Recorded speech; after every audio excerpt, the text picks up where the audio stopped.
Hello दोस्तों, channel में आपका फिर से स्वागत है। अगर मैं मार्केट वॉल्यूम्स के बारे में बात नहीं करता हूं, तो ये प्राइस एक्शन कोर्स पूरा नहीं होगा। इस कोर्स के दौरान हमारा पूरा फोकस प्राइसेस पर रहा। प्राइस एक्शन की सफलता के लिए वॉल्यूम्स एक बहुत ही महत्वपूर्ण भूमिका निभाता है, चाहे वो ट्रेंड्स या पैटर्न्स की पहचान करना हो, चाहे वो ब्रेकआउट्स और फॉल्स ब्रेकआउट्स का पता लगाना हो, चाहे वो किसी ट्रेड से एंट्री और एग्जिट करना हो, वॉल्यूम्स एक आवश्यकता है। जैसा कि आप जानते हैं, वॉल्यूम एक लीडिंग इंडिकेटर है, जिसका अर्थ है कि ये प्राइस से आगे चलती है या बस प्राइसेस में कुछ होने से पहले वॉल्यूम्स पहले से बदलाव दिखाएगा। ट्रेडर्स के रूप में हमारा कर्तव्य प्राइस और वॉल्यूम्स के बीच इस रिलेशन का पता लगाना है, ताकि मार्केट पर एक एज हासिल हो सके या बाजार की प्राइस मूव्स का पहले से अनुमान लगाया जा सके। तो चलिए बिना समय बर्बाद किए तुरंत शुरू करते हैं। मुख्य रूप से वॉल्यूम इंगित करते हैं कि किसी गिवन पीरियड में कितने शेयर खरीदे और बेचे गए हैं। शेयर जितना एक्टिव होगा, उसका वॉल्यूम उतना ही अधिक होगा।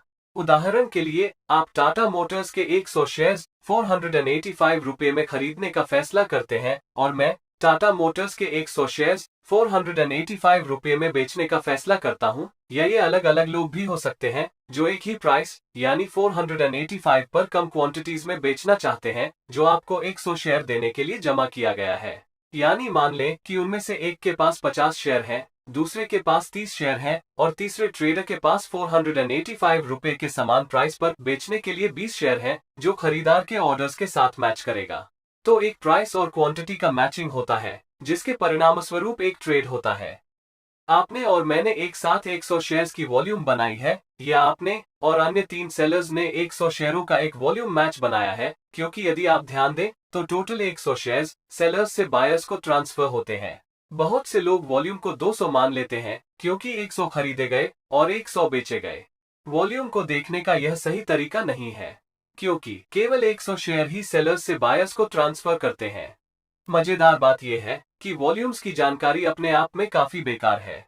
उदाहरण के लिए, हम एनएसई की वेबसाइट से जानते हैं कि किसी विशेष दिन के लिए रिलायंस इंडिया का वॉल्यूम 16 लाख शेयर्स है। तो मुझे बताएं कि आइसोलेशन में पढ़ने पर यह जानकारी कितनी उपयोगी है। यदि आप इसके बारे में सोचते हैं, तो व्यक्तिगत रूप से उपयोग किए जाने पर इसका कोई महत्व नहीं है, और इसलिए वास्तव में हमारे एनालिसिस के लिए इसका कोई मतलब नहीं होगा। हालांकि जब आप आज की वॉल्यूम की जानकारी को प्रीसीडिंग प्राइस ट्रेंड और प्रीसीडिंग वॉल्यूम ट्रेंड के साथ जोड़ते हैं, तो वॉल्यूम की जानकारी अधिक मीनिंगफुल हो जाती है। अब मैं आपको एक टेबल दिखाऊंगा जिसमें विभिन्न सिचुएशंस के लिए 4 प्राइस टू वॉल्यूम रिलेशंस शामिल हैं और इसका रिलेटेड आउटकम्स जो ऐसी सिचुएशंस में एक्सपेक्टेड हैं। आगे बढ़ने से पहले इस निष्कर्ष पर न पहुंचें कि यदि आप यहां दिए गए रिलेशंस को समझते हैं तो आप तुरंत ट्रेड कर सकते हैं। यह इस तरह काम नहीं करता। रियल मार्केट कंडीशंस में इस आइडिया का उपयोग करने के लिए आपको मार्केट स्ट्रक्चर और मार्केट पार्टिसिपेंट्स के बारे में अच्छी समझ होनी चाहिए, जिसके लिए आपको ये समझने की आवश्यकता है कि बड़े प्लेयर्स या इंस्टीट्यूशंस या स्मार्ट मनी कैसे काम करते हैं। नंबर 2, आपको कैंडलस्टिक्स की उचित समझ की आवश्यकता है और विभिन्न प्राइस एरियाज में उनकी रेलेवेंस को भी समझने की आवश्यकता है। अगर आप इन 2 बातों को जान लें तो ये बहुत आसान हो जाएगा। जिन लोगों को इन टॉपिक्स का कोई अंदाजा नहीं है, मैं आपको सलाह देता हूं कि आप इन 2 वीडियोस को पहले ही देख लें, जिनके बारे में हम अपने कोर्स में पहले ही चर्चा कर चुके हैं।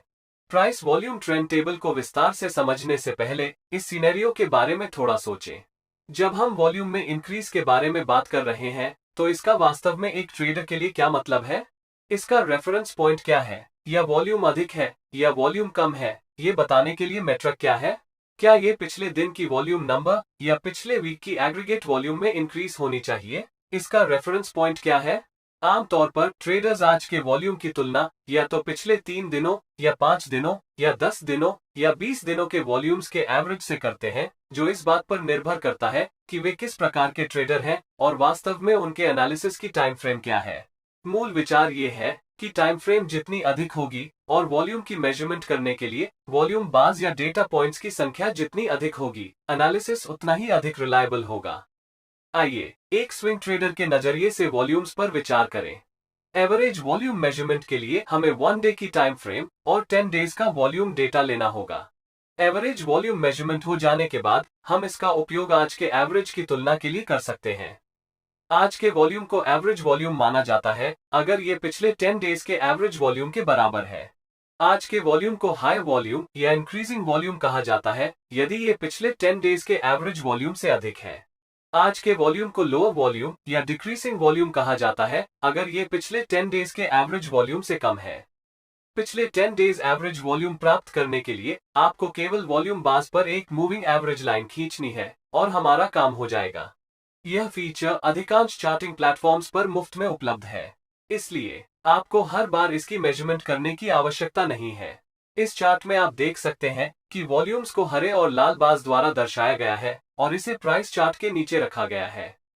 वॉल्यूम बार पर खींची गई नीली लाइन 10 डेज के एवरेज वॉल्यूम्स को दर्शाती है। जैसा कि आप देख सकते हैं, सभी वॉल्यूम बार्स जो 10 डेज के एवरेज वॉल्यूम से अधिक हैं, उन्हें इंक्रीज्ड वॉल्यूम्स माना जा सकता है। अब सवाल यह है कि इंक्रीज्ड वॉल्यूम का क्या मतलब है? यह महत्वपूर्ण क्यों है? वॉल्यूम बढ़ने का मतलब सामान्य से अधिक ट्रेडिंग एक्टिविटी है, जिसका अर्थ है कि अधिक शेयरों का ट्रांजैक्शन किया जा रहा है। अब आप इसके लिए किसे जिम्मेदार मानते हैं? क्या रिटेल ट्रेडर्स अकेले इतनी अधिक वॉल्यूम्स में योगदान कर सकते हैं? कॉमन सेंस आपको बताता है कि यह संभव नहीं है और ये स्पष्ट है कि कुछ इंस्टीट्यूशनल एक्टिविटी हुआ है या कुछ बड़े प्लेयर्स की बड़ी भागीदारी हुई है। उसी तरह एक ट्रेडर के लिए लोअर वॉल्यूम्स का क्या मतलब है? इसका सीधा सा मतलब है कि बड़े इंस्टीट्यूशंस इस समय उस विशेष स्टॉक में इंटरेस्ट नहीं रखते हैं और रिटेल ट्रेडर्स मेजॉरिटी वॉल्यूम्स में योगदान करते हैं।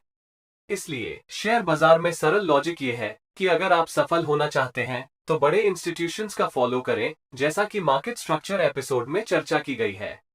अब आइए वॉल्यूम ट्रेंड टेबल के पीछे की थॉट प्रोसेस को देखें। जब इंस्टीट्यूशनल इन्वेस्टर्स खरीदते या बेचते हैं तो वे स्पष्ट रूप से छोटे हिस्से या छोटी क्वांटिटी में ट्रांजैक्शन नहीं करते हैं। उदाहरण के लिए भारत के LIC के बारे में सोचें। वे भारत के सबसे बड़े डोमेस्टिक इंस्टीट्यूशनल इन्वेस्टर्स में से एक हैं। अगर वे TCS के शेयर खरीदेंगे तो क्या आपको लगता है कि वे 500 शेयर खरीदेंगे या 1000 शेयर? बिल्कुल नहीं, वे शायद 5 लाख या 50 लाख शेयर या इससे भी अधिक शेयर्स खरीदेंगे। क्या होता है अगर वे ओपन मार्केट से एक ही बार में 5 लाख शेयर्स खरीदते हैं? हाँ, आप सही हैं, यह निश्चित रूप से वॉल्यूम्स में रिफ्लेक्ट होना शुरू हो जाएगा। इसके अलावा क्योंकि वे शेयरों का एक बड़ा हिस्सा खरीद रहे हैं, शेयर की प्राइस भी बढ़ जाती है। यहीं पर मुझे आपको याद दिलाना है कि इंस्टीट्यूशनल मनी को स्मार्ट मनी कहा जाता है। ऐसा माना जाता है कि स्मार्ट मनी हमेशा रिटेल ट्रेडर्स के विपरीत बाजार में बेहतर निर्णय लेती है। इसलिए स्मार्ट या वाइज होने के कारण वे केवल एक ही बार में सभी शेयर नहीं खरीदेंगे, बल्कि वे शेयरों को कम क्वांटिटीज में या तो डेज या वीक्स या मंथ्स की पीरियड्स में जमा करेंगे ताकि डिजायर्ड प्राइस प्राप्त कर सके जिसे वे खरीदना चाहते हैं। अधिकांश ट्रेडर्स की यह गलत धारणा है कि जब वॉल्यूम्स अधिक होता है तो वॉल्यूम बार्स के रंग और आकार के आधार पर बड़ी कैंडलस्टिक्स के साथ प्राइसेस भी ऊपर या नीचे जाएगी। लेकिन प्राइस वॉल्यूम रिलेशन को समझने का ये गलत तरीका है। बात यह है कि वॉल्यूम उन शेयरों की संख्या है जिन्होंने हाथों हाथ एक्सचेंज किया है, जिसका अर्थ यह भी हो सकता है कि सभी ऑर्डर्स एक ही प्राइस पॉइंट पर भी हो सकते हैं। उदाहरण के लिए 400 रुपए के स्टॉक पर 10,000 बाय ऑर्डर्स और 10,000 सेल ऑर्डर्स हैं और मान लें कि पिछले 10 दिनों के लिए स्टॉक की एवरेज वॉल्यूम 8,000 है। अब भले ही 10,000 शेयरों का ट्रांजैक्शन किया गया था, जिसके परिणामस्वरूप विशेष दिन के लिए एवरेज से अधिक वॉल्यूम था, लेकिन स्टॉक प्राइस ऊपर नहीं जाएगी। इसका सरल कारण ये है कि सभी ऑर्डर्स एक ही प्राइस यानी 400 रुपए पर रखे गए हैं। दूसरी ओर, यदि कीमत को वॉल्यूम में इंक्रीज के साथ बढ़ना था तो हाई प्राइसेस पर अधिक बाय ऑर्डर्स होने चाहिए थे, यानी बायर्स इससे भी अधिक प्राइसेस पर खरीदने के लिए तैयार हैं, और इसी तरह यदि कीमतों को नीचे जाना था तो सेलर्स को और भी लोअर प्राइसेस पर बेचने के लिए तैयार रहना चाहिए। और ऐसे मामलों में हम अपने ट्रेडिंग डिसीजंस के लिए वॉल्यूम्स में इंक्रीज का लाभ उठा सकते हैं। वॉल्यूम कम होने पर भी ऐसा ही होता है। लोअर वॉल्यूम्स का मतलब यह नहीं है कि कीमतें कुछ भी नहीं करेंगी, ये सिर्फ इतना है कि एक्सचेंज किए गए शेयरों की संख्या कम है। लेकिन अगर अभी भी बाइंग या सेलिंग में दिलचस्पी है, जहां बायर्स या सेलर्स द्वारा हायर या लोअर प्राइसेस पर ऑर्डर्स दिए जाते हैं, तो निश्चित रूप से एक मौका है कि प्राइसेस कुछ कर सकती हैं। नुकसान ये है कि बिग प्लेयर्स उस विशेष स्टॉक में इंटरेस्ट नहीं रखते हैं। ये हमें इस कंक्लूजन पर लाता है कि प्राइसेस में बदलाव को रिटेलर्स द्वारा सपोर्ट किया गया था, जो लोअर वॉल्यूम से स्पष्ट है। इसलिए यदि आप रिटेल ट्रेडर हैं तो स्मार्ट मनी का फॉलो करना एक वाइज डिसीजन जैसा लगता है। अब हम चारों सिनेरियोज पर विस्तार से चर्चा करेंगे। सबसे पहले, अगर प्राइस और वॉल्यूम दोनों बढ़ रहे हैं, इसका एक ही मतलब है कि कोई बड़ा प्लेयर उस शेयर में इंटरेस्ट दिखा रहा है। जबकि इस धारणा पर चलते हुए कि स्मार्ट मनी हमेशा स्मार्ट चॉइसेस बनाती है, बाजार की एक्सपेक्टेशन बुलिश हो जाती है। इंस्टीट्यूशंस धीरे धीरे और गुप्त रूप से अपनी पोजीशंस बिल्ड करती हैं, लेकिन कभी कभी उस प्राइस पर पर्याप्त लिक्विडिटी नहीं होती है जिसे वे खरीदना चाहते हैं, या ऐसे बहुत से सेलर्स नहीं होते हैं जो उस प्राइस पर बेचना चाहते हैं जिसे इंस्टीट्यूशंस खरीदना चाहती है। यह क्या करता है कि ये बदले में प्राइसेस को जितना वे चाहते हैं उससे अधिक बढ़ा देगा। ध्यान रखें कि ये बड़े प्लेयर्स डिलीवरी के लिए जो क्वांटिटी लेते हैं वो बहुत बड़ी होती है, और इसलिए प्राइस में हर रुपए का डिफरेंस उनके लिए लाखों का होता है। इस कारण से इंस्टीट्यूशंस कुछ क्वांटिटी को बेचना शुरू कर देती है, जिससे प्राइसेस नीचे आ जाएंगी जहां वे खरीदना चाहते हैं, और इस वजह से घबराए हुए सेलर्स स्टॉक को फॉर्मर प्राइसेस पर बेच देंगे। तो पोजीशन बिल्डिंग का यह फेज चार्ट्स में एक्यूमुलेशन या डिस्ट्रीब्यूशन के समान दिखाई देगा। जब इंस्टीट्यूशंस सभी ऑर्डर्स देना पूरा कर लेता है, तब बाजार ऊपर की ओर बढ़ना शुरू करता है, और यही वो समय होता है जब रिटेल ट्रेडर्स यह नोटिस करना शुरू करते हैं कि बाजार ऊपर जाना शुरू कर रहा है, और वे भी स्टॉक खरीदना शुरू कर देंगे जो प्राइसेस को और भी ऊपर धकेल देंगे। तो यही कारण है कि किसी को स्टॉक में बाइंग के अवसरों को देखना चाहिए, क्योंकि प्राइस और वॉल्यूम्स दोनों बढ़ने पर एक्सपेक्टेशंस बुलिश हो जाती हैं। जब भी आप खरीदने का निर्णय लें, सुनिश्चित करें कि वॉल्यूम्स पर्याप्त हैं। इसका मतलब है कि आप स्मार्ट मनी के साथ खरीदारी कर रहे हैं। इसके अलावा आपको अपने ट्रेड एंट्री की कंफर्मेशन करने के लिए हैमर्स या एंगल्फिंग कैंडलस्टिक्स जैसे बुलिश कैंडलस्टिक पैटर्न्स की तलाश करनी होगी। इसके बारे में अधिक जानकारी आपको मेरे कैंडलस्टिक्स वीडियो में मिलेगी। अब अगर आप एक इंट्राडे ट्रेडर हैं तो सब ठीक है, लेकिन अगर आप एक स्विंग ट्रेडर या निवेशक हैं तो आपको तीसरे पैरामीटर पर भी नजर रखनी होगी, जो या तो डिलीवरी वॉल्यूम या डिलीवरी परसेंटेज है। डिलीवरी वॉल्यूम स्टॉक का वह वॉल्यूम है जो टोटल ट्रेडेड वॉल्यूम में से एक्चुअल बायर्स को डिलीवर किया जाता है, या सरल शब्दों में जो शेयर्स किसी विशेष दिन डिलीवरी के लिए लिए गए थे। 2 साल पहले हमें इन दोनों पैरामीटर से गुजरने की जरूरत थी, क्योंकि डिलीवरी वॉल्यूम्स में BTST ट्रेड्स भी शामिल होंगे, यानी buy today sell tomorrow trades, जो एक एक्यूरेट पिक्चर नहीं देगा। इसलिए हमें डिलीवरी परसेंटेज पर भी नजर रखनी थी।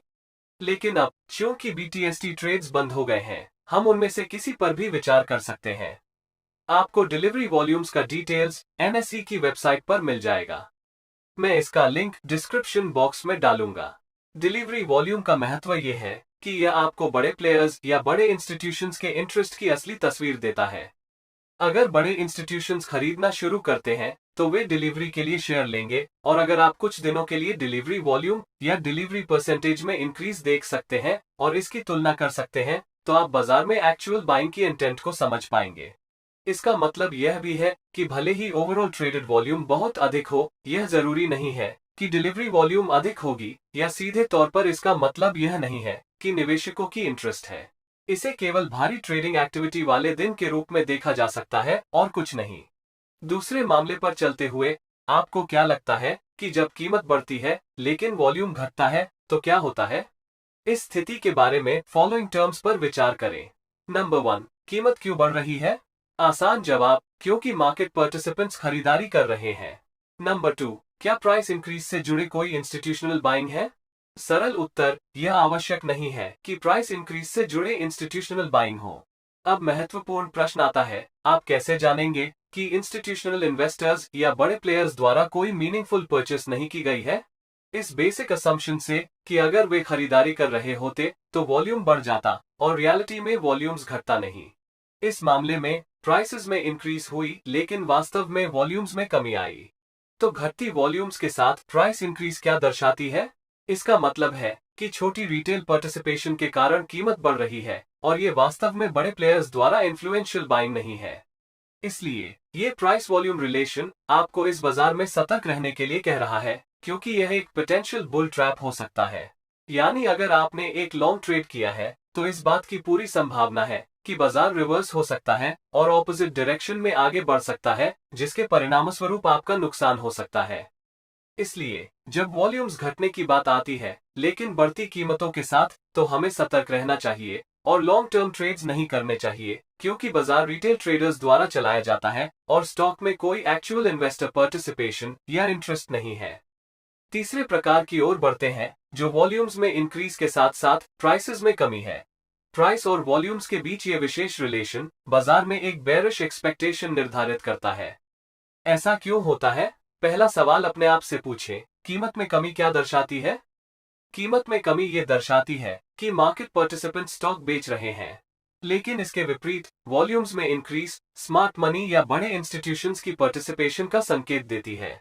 जब दोनों घटनाएं एक साथ होती हैं, यानी प्राइसेस में कमी और वॉल्यूम में इंक्रीज, तो इसका मतलब है कि स्मार्ट मनी स्टॉक बेच रही है। वे इसे धीरे धीरे और गुप्त रूप से करते हैं ताकि मार्केट पार्टिसिपेंट्स को घबराहट ना हो। इस बारे में सोचें कि क्या होता अगर वे एक ही बार में बड़े सेल ऑर्डर देते।